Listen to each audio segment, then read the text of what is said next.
Let's talk about some meal timing because a lot of you guys are still very confused on when you should eat. Should you fast, not fast? When should your first meal be? And should you eat if you're not hungry? I mean,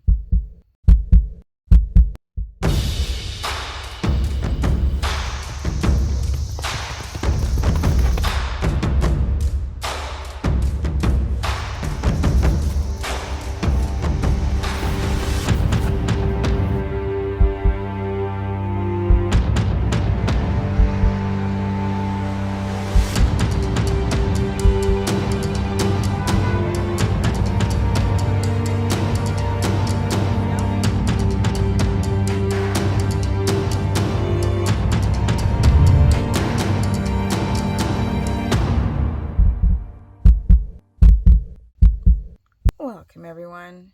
Feels like this subject should be a three-part series because people really don't know when to eat. I keep hearing, but I forget to eat. Let's break it down a little bit. Food is gasoline to a car. Like if your body's a car, then food would be the gasoline or the petrol. So when you don't eat, you're tanking out. It forces your adrenals to take over to stabilize your blood sugar, which is fine here or there. Problem is that people are skipping meals all the time, fasting all the time. They already are dealing with dysglycemia, which is unstable blood sugar. If your blood sugar is not stable and you don't eat for hours, you're not going to lose weight. You're going to gain weight. And your blood sugar is going to bounce even more. And you can't get into ketosis. So when should you eat? The best time to eat to start your day off is within 30 minutes. If you're taking that scam thyroid medication, yes it is. I think it's making you guys worse. I digress. Then you would wait the 45 minutes. Otherwise, 30 minutes. And what you're trying to do is, a lot of people have a big glucose dump from the liver. Cortisol is out of control. In fact, cortisol rhythm is off. And you don't eat. It's going to tell the hypothalamus that you're starving. If your body thinks that there is no food, the adrenals have to take over. They have to get the blood sugar stable. So you don't eat any food and the body goes into gluconeogenesis and it starts eating itself. How the frack are you going to balance your insulin and your hormones if your body's eating itself? And that's what a lot of people become confused about, because Mr. Fungus, he once said that it lowers insulin if you have insulin resistance. Not so quick. Body's smart. If you do continuous fasting, first you'll notice a drop in insulin, and then all of a sudden your insulin starts climbing with your blood sugar and your hair starts falling out. You should always eat if you're not hungry. I mean, if it's your gallbladder, then we have to look twice.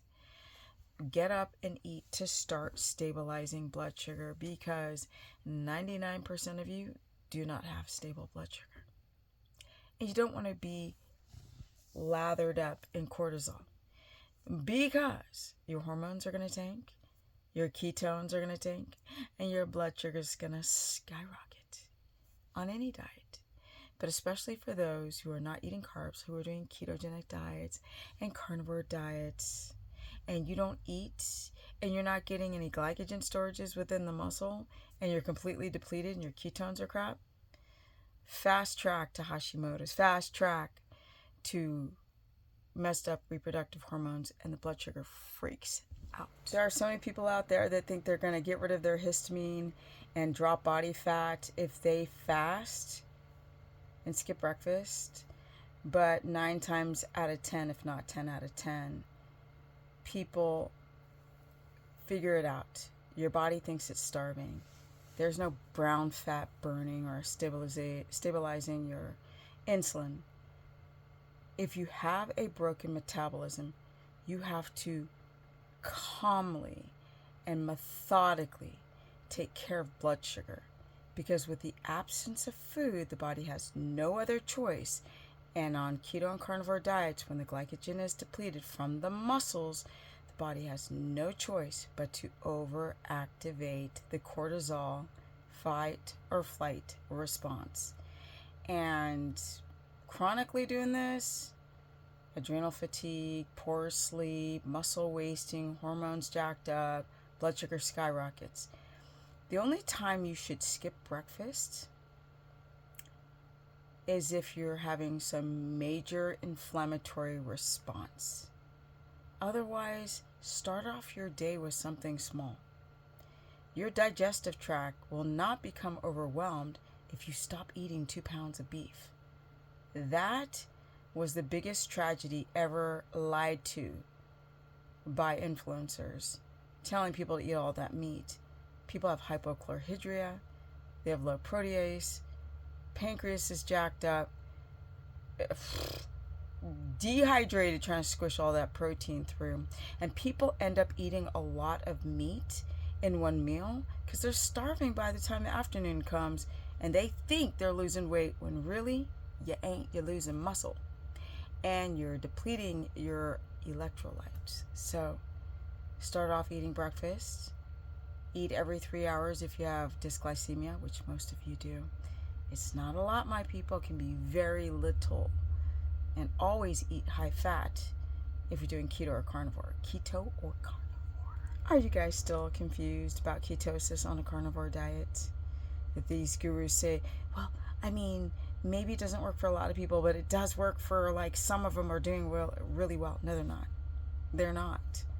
Because the ability to tank your electrolytes or have hypoglycemia is too easy unless you really get on your shite. Be careful. I think a lot of gurus don't even recognize that they're experiencing some of these electrolyte problems. Like I said, I didn't have problems for 5 years. I was like, fine. And then one day it was like a ton of bricks hitting my head. Eat breakfast 30 minutes after waking up. And if you've got jobs and you wake up at 4:30, you can sort of bend and twist how much you put down the gullet. Comment below and share this content. The best way to get into ketosis is to eat a lot of fat. Not a lot of protein, not a lot of carbs, not fruit, but eat high fat.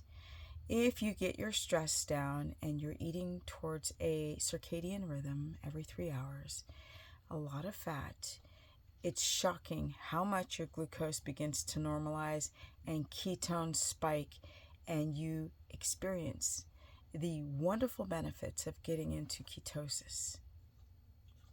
Yeah. But a lot of people just never reach it because they keep getting confused with the wrong information. Autophagy, getting your inflammatory markers down, is not about fasting and eating 1 meal a day or eating every 5 hours a ton of protein.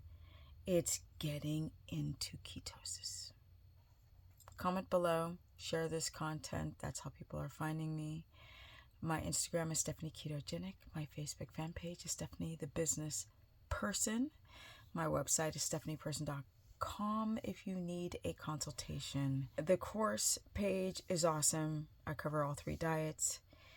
Knowing the timing of your food is everything. Even if you have to just stick a couple of bites of something in your mouth with a bite of fat, you don't overwhelm the digestive tract. So these are the types of things that we learn on my course page. So stephanieperson.com if you want to sign up for the course page or sign up for a consultation. And I'm out because I got a lot of stuff to do. Energy. Peace.